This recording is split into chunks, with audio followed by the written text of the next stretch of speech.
Yeah, Dobbo, it was disappointing, mate. We looked, probably really, clunky from the start in some ways on both sides of the footy, really. And I just think, probably today we had a few things go against us for whatever reason, whether they were calls or the Tom Dearden injury, and you need to, the best teams in the competition can, persevere and be resilient and handle those things. And we didn't, particularly in the first half. I thought we were a little bit better in the second half.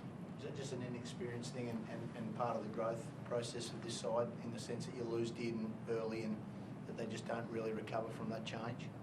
Oh yes, I suppose, but we're also missing some guys there, and Joffa and Corey Oates and Matt Gillette, who certainly had a lot of quality to us. But we believed that we had a group that could get the job done today, and I just thought to start the game, we had a real focus on starting the game with a lot of energy and intent, and I just thought we were beaten in those early stages. I just thought the Titans ran a little bit harder there than us, and we got their body in front a little bit more aggressively than us, and that probably was just that was the game, in a nutshell, really. It seemed like the boys were a little bit stunned by how well the Titans started. Was that the case, or? Oh no, I didn't think that. I mean, to be fair, Gamet got across the line over here and was ruled knock on, and they went down the other end on a 7-tackle set and scored off a kick themselves. So that was a real big turning point. So if we get the, if Gam gets the decent bounce there, then we're probably 6-0 up, and we've said that we've had a positive start, but in reality we didn't. I thought we just probably didn't have enough intent to start the game, and we spoke about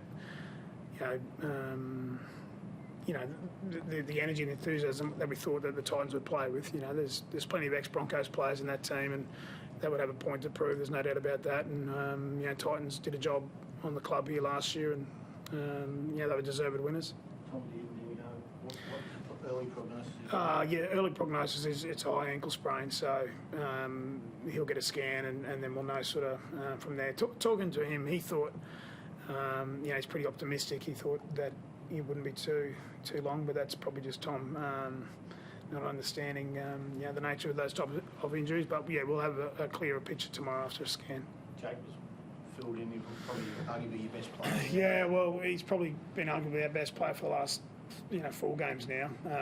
He went to a position that wasn't too foreign to him. As a kid, he played a lot of halfback, but he hasn't played there for a couple of seasons now. But the thing that you get with him is a lot of energy and a lot of intent, and he's probably our best player, playing out of position there today. So that's a real positive for us. We'll check on Tommy Dearden. We've got Sean O'Sullivan sitting there playing in reserve grade for us at Norths, and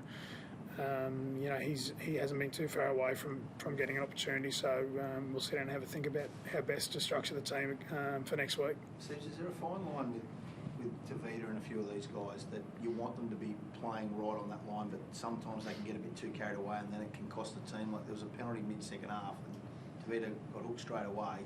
That you guys are trying to stamp out that ill discipline. Oh, Tavita was trying his best to put kick pressure on,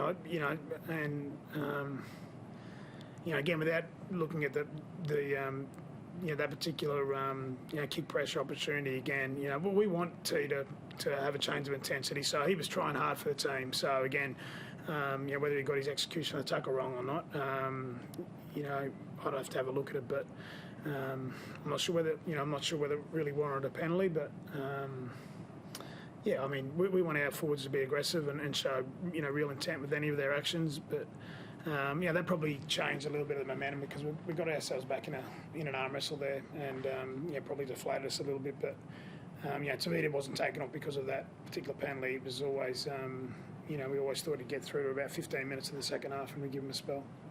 What about you talk about the guys who missed out because of the Origin? Is it an indication of how tough this Origin period is going to be for the club in terms of managing those players and getting the results going during that period? It is challenging. There's no doubt about that. Five players we had playing the other night is essentially a third of our team playing. So it doesn't make sense to back them up every single time, because everyone saw the intensity of the Origin, and talking to Gillo and Oatesy, they just it was another level again. They both played 80 minutes, so we needed to look after those guys. And as I said, we picked a team that we thought could do the job. Richie Canner, who subbed in for Ochi, I thought, he was in our top sort of 3 players as well, really, in a lot of ways. I thought he ran with real intent and had a lot of purpose to his game. But it's obviously going to be a challenge. We've lost Joffa now for about a month, and Gillo and Ochi will come back in for next week's game. But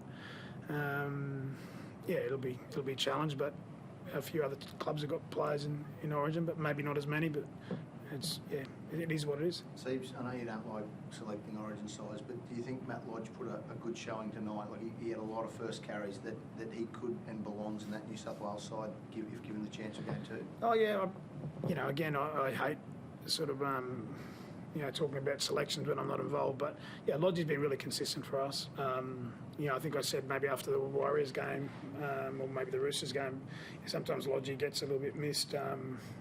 With regards to his consistency and his form. So, I'm a big advocate for Lodge. I think he does a good job for us.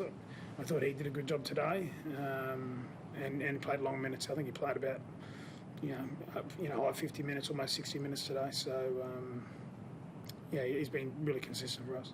And given the way Jake played today, would you consider him as an option to play 7? And given his contribution the last few weeks, Mac has come back. You need his energy in the team for as many minutes as you can. Oh yeah, Jakey will be in our team. Just what position best suits. He hasn't done any reps at half this year, and as I said, we've got Sean O'Sullivan sitting there, so I'll see how Sean pulls up. He's playing at the moment for Norths, and the coaches will get together tomorrow afternoon, and after we've done our individual reviews and have a look at what we think's best for next week, but. Certainly Jakey will be in our team. He's been tremendous for us over the last month. He's been, probably, as I said, just about the big of our players over the last period of time. A good return from Macca, a couple of really classy touches to set up Jake's try in the first half, and his normal industrious self as well. Yeah, Macca was good. Had to play a lot longer than what we thought. We only had him planned to play about 30 minutes, and we thought that Jakey would do the job there till about 50 minutes. But Tom got injured really early, and Macca, he's a real good pro. He works really hard. He's, there's probably no surprise that he got out there and played that long. But we'll have a look at it and see what best fits for next week. Cheers, guys. On our end,